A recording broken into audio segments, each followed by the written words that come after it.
Yo guys, how's everyone doing? It's TBS Nitro here, or if you want, you just call me Nitro. And today we are back for another What If video. So this is a spin-off from my What If Cell had Kami Cells. So if you haven't seen that, be sure to check out part 1 before you watch this. In this What If, we'll be going over what happens when Goku's dead. So we'll be going over the events that occur in Otherworld and how the events of the tournament change due to this. So after Goku's death, he is granted use of his body as he did die attempting to save the Earth. Plus, he had previously done so many times, so he was allowed. Goku's relief would quickly turn to worry, as he noticed his son or friends were nowhere to be seen. He would ask King Kai where they were, but was told that they did not have any achievements as significant as his, so they were not allowed to keep his bodies. King Kai would say that King Yama just barely allowed his body to be kept, despite all he had done, so he wouldn't budge the moment another was mentioned. Goku would be disheartened as, well, he had now just lost everyone with no chances of getting them back. Though he'd get an idea. Perhaps he could ask King Kai to get in contact with the Namekians on New Namek to revive them. He'd quickly ask King Kai for Cell's whereabouts, but sadly would be told that Cell was going from planet to the planet, destroying them. Goku would quickly ask King Kai if he had reached New Namek yet, but King Kai would respond, saying that was one of the first planets he had taken out. Now having lost his final chance, Goku becomes frustrated at himself for even letting this happen. Now, because he lost, Cell was wreaking havoc across the galaxy, and there was no longer anything he could do.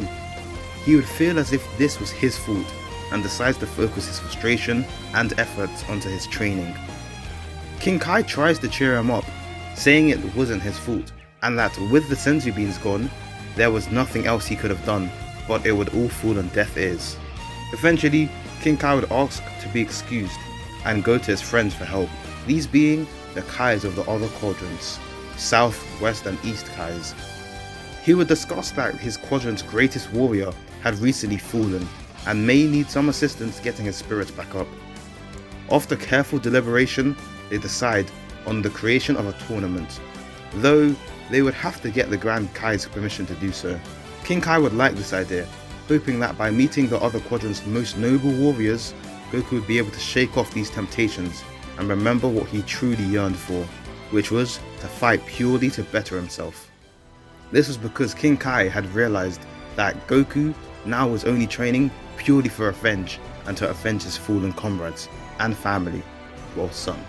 At first, Goku wouldn't really pay any mind to it, instead wanting to get stronger to possibly face off Cell once again and ensure that this would never happen again. King Kai would then tell him that this would be the perfect opportunity to test his strength and see how far he had grown, as well as having it be a good pastime as he had been training non-stop for the past week or so. Reluctantly, Goku would agree, seeing as he had nothing better to do. Plus, King Kai was right. Perhaps this tournament could serve as a great opportunity to show him his flaws and see which areas he'd need to improve on. Well, that would be if there's any fighters there to test him, of course. And nope, Goku was able to breeze through the majority of the tournament, with one or two close ones. Though, while Goku sat on the bleachers during his contestants' fights, just as Goku was starting to think maybe attending this tournament was a waste of time, one of the fighting participants would catch his eye. It would be Paikon, and he was fighting Olivu. Olivu? I'm saying Olivu now, I don't know his name. This fight would be just as intense as in the original, with Paikon and Olivu going blow to blow with ferocious power. You know what, let me see what this guy's name is. Alright, I'm sorry, allow me guys, it's Olivu, just typed it up, my bad. This fight would be just as intense as in the original, with Paikon and Olivu going blow to blow with ferocious power. Of course, Paikon ends up winning, and much like in canon, Goku shakes with excitement. Goku, in his classic Goku fashion, forgets all about his worries and is filled with pure excitement at the thought of fighting Paikon. Eventually, their fight would begin, and it would go similarly to how it did in canon, perhaps with Goku doing a bit better. Anyways, it goes the same up until the point where Goku would use the Super Kaioken. Here though, he would go beyond, going Super Saiyan 2 instead, and delivering a punch to Paikon that sends him flying back. From here, I would say Goku as a Super Saiyan 2 would be equal or very slightly below Pikkon. I say this as Pikkon was able to take the Super Saiyan Kaioken attack to the face and emerge without a scratch, though it did surprise him, and later, though he did fight Super Saiyan Goku in a seemingly even battle, he then showed he was far above Goku by swatting the Kamehameha away like nothing, before proceeding to send him crashing downwards where Goku could barely stand. So I would say Goku having Super Saiyan 2 at this point in the fight would at least put them at a far relatively closer level than in main canon. Pikkon may have been able to take the Super Saiyan Kaioken attack to the face, but a Goku who is consistently fighting at that level, I'm sure he would have some trouble against. When they go head to head in their little clash, here they'll be scrapping for much longer. When Goku goes for the Kamehameha, Pikkon would actually have to dodge this time, transitioning to his attack from above, which would still damage Goku and send him hurling towards the floor. Though here, due to having much more power, he would take less damage, meaning he would recover quicker and actually catch himself just as he hit the floor. Due to Pikkon having to work harder to keep up with this Goku, he'll be more inclined to use his ultimate move, though this would cause him to rush his attacks, making it easier for Goku to see and exploit its weakness. So he pretty much ends it in the same way, with an instant transmission Kamehameha.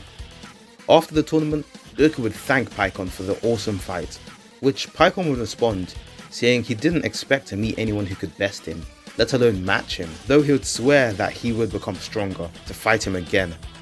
Goku would be pleased and would head back to King Kai's planet, where an urgent King Kai would be waiting. He'd inform Goku that Cell had just been defeated. Goku would be speechless, wondering who on earth could defeat Cell. King Kai would explain that it seemed the god of destruction had awoke and decided to take Cell's destruction into his own hands. Goku couldn't believe it. He was definitely relieved as Cell had been killed, but was there really somebody stronger than Cell? Meanwhile, Pikkon would begin his training in the hopes that he would be able to surpass Goku. For this goal, he would endure the most intensive training he had ever done, increasing his weight 50 times, then eventually 100 times. Though he wouldn't just train his body and mind, but also his techniques. First, his pre-existing ones. From his experiences with the first opponent who had been his near equal, Son Goku, he would work on the flaws with the technique he had found. For an ultimate technique, he shouldn't rely upon it as much, especially with its insane startup time. He decides to only use that move as a last resort. As for his tornado technique, despite its previous success at capturing and wounding Goku, he was able to break out of it. After a bit more deliberation, he decides to come back to this technique, as it does have some potential. Building off of his previous techniques' flaws, he would think about new techniques. Goku had seen his previous two, so if he ever wanted to stand a chance at besting him, he thought he should develop a new ultimate technique. Remembering that concentrated ki attack Goku had used, Pikkon wants to replicate it, but using his own preferred elements. After spending some time experimenting, he is able to develop a Kamehameha-esque move, adding his own elements to it, making it, in a way, an instant version of his older move. Though in wanting to capture and prevent his enemy's escape, he decides to incorporate it into one of his pre-existing moves, his tornado attack. Using a similar concept to his new attack, he develops an upgraded tornado attack, aimed at inflicting additional flame damage. With this, his game plan is to use his upgraded flaming tornado, aka the flaming blizzard, to capture his opponent while inflicting damage.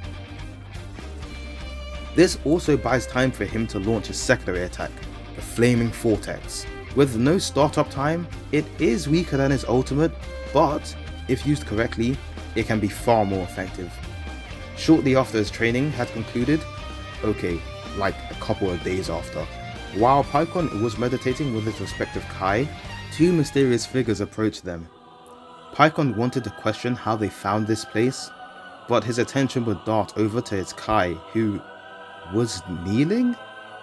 One of the people would ask if he were the fighter named Pikkon. Pikkon would nod, still not knowing who they were, though they were about to introduce themselves. Okay guys, I can't do an impression, but I'll try my best.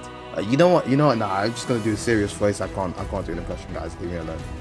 I am Beerus, and this is my attendant Wiz.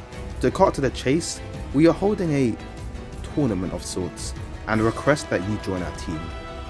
Alright, leave me alone. That was terrible. That's not even a Beerus impression, it's just a serious impression. Leave me alone. Before Pycon could even respond, he would see his Kai violently nodding, ushering for him to do so. Pycon would speak up, asking to know of their roles, as their names weren't much help. Beerus would apologize, saying he was in a bit of a hurry before introducing himself as their God of Destruction. Pycon would feel a knot in his stomach after hearing this. He would suddenly bow and would be about to apologize for not knowing, but Beerus would pay no mind to it, asking if he were to join or not. Pycon would apologize and accept. Beerus would brief Pycon on their plans, saying that he were to be taken to Earth, to then be transported to the tournament venue. Though he had just over a day or so to prepare, they would then take their leave, leaving only the Kai and Pycon alone. West Kai would berate Pycon for not knowing who Beerus was, though Pycon would have something else in his mind. Earth, huh? Weren't that where Goku used to reside over? Huh, interesting. He would wonder if Goku were taking part in this tournament, though he was about to have his answer very soon. Alright, so yeah, I hope you guys enjoyed this spin-off where we dove into Goku and Pycon's versions of the story. Be sure to go watch part 2 to see what happens in this tournament that Pycon seems to have been recruited in. And yeah, peace out guys.